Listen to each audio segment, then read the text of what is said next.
Hi girlie, welcome back to another video. This week I wanted to do a reinstall for you guys. I had this wig for a while, but I really wanted to do a bust down bone straight type of vibe, so I pulled this out of the closet. Now to install this, I'm going to be using my watermelon ghost bun. I recently got this from the TikTok shop and I absolutely love it. Y'all really lied to me when it came to ghost bun because I heard so many girls say that it's trash and it doesn't work anymore, but I really love this formula and they are sending me their new formula that's going to be sport, so I am going to try that out in a video. For this glue, we're going to be using very thin layers. I do about 3 or 4 layers of this particular glue, and you do want to make sure that you're actually letting it dry clear because otherwise it will not look right under your lace and it won't have the same hold, because this glue is really nice if you actually apply it right. And if y'all don't know, I live in Arizona and it can get up to 120 degrees in here, but my wig did not move.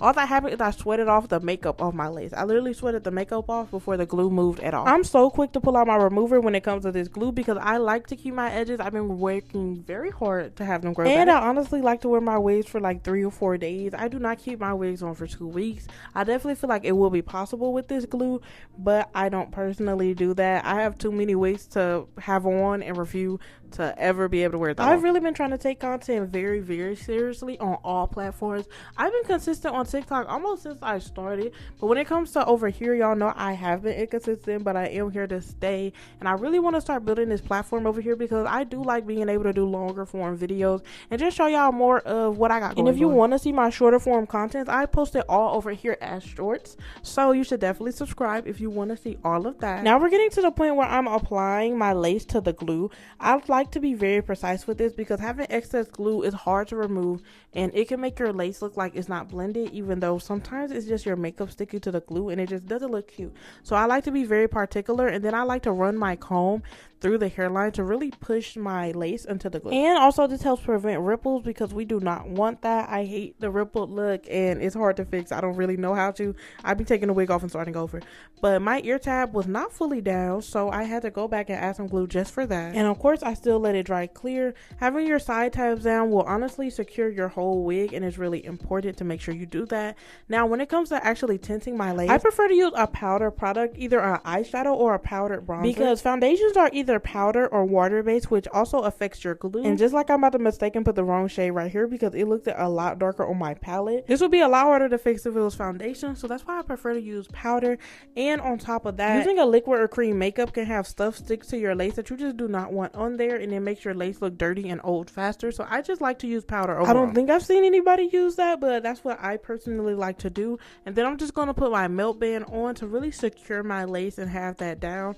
And I'm going to blow this out because I did just wash this wig, so it was still very wet. Y'all don't know how happy I was to get this wig. I love the length on it. The density is so nice, and honestly I was so tired of curly hair. The first 6 months of me wig influencing, all I got is curly wigs or syntheticas, and I was really in the mood to really just get me something straight. I wanted a bust down, so I have been spamming it a little bit, but I love this wig and I love this style. I actually wasn't going to do a middle part for once, but that is going to change. If you saw the thumbnail, you already know I was not messing with the middle part. It makes my head look big. I can't do it. Now this is a reinstall, so I already had the edges pre-cut, but I do have a lot of tutorials for how to do edges on my shorts and on my TikTok if you want to watch that. Usually I will pull the hair out, cut it to length, then use some mini flat irons to curl it, but since that's already been done, the hair is kind of already trained. It know which directions to go, so I didn't feel like it was necessary this time. Now to do my edges, all I'm using is literally Got2b and then blow drying it to secure it. I found that this works way better than me than any jam or gel or edge control or any of that,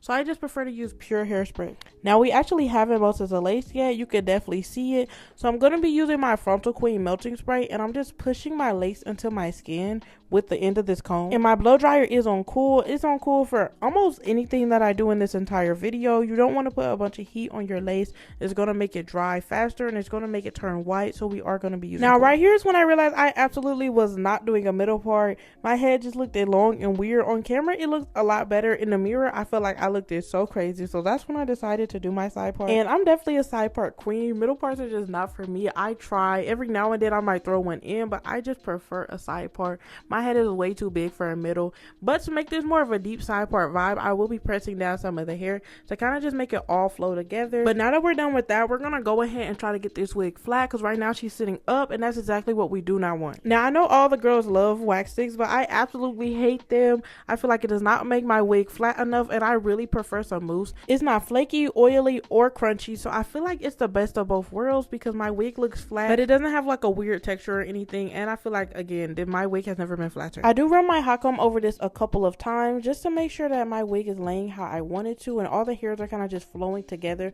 because you can see it was kind of sticking up in some places. But to really get this fully dry and fully flat, we are going to use my blow dryer. I actually had a hooded dryer that I use off camera, but a blow dryer works perfectly fine. If you don't blow dry the hair, it will dry weird, and you don't want that. Then I love my hair to have that little hump, that little swoop. I don't know how to explain it right there, so I am going to do that. And now we're basically all styled down, but I wanted my hair bone straight. Now when it comes to flat iron, I'm always using my Baby Bliss, and it's a really nice flat iron. It is titanium plated. But then we're gonna use my spritz on my hair. Now when you spray this on your hair and then run the flat iron over it, your hair is gonna feel crunchy at first, but you're gonna comb it out at the end, just kind of how you do curls. It works really well for it, and I really like this All Day Got Hold brand specifically. I was gone from my house for 2 days and my hair was still bone straight the whole time, so I really feel like this method works the best. Now we're getting to the end of this video. I feel like this style turned out so cute. Definitely leave it in the comments if this helped you any, and if you watched this far, definitely like and subscribe and leave a comment. But that's all, girlie. Bye.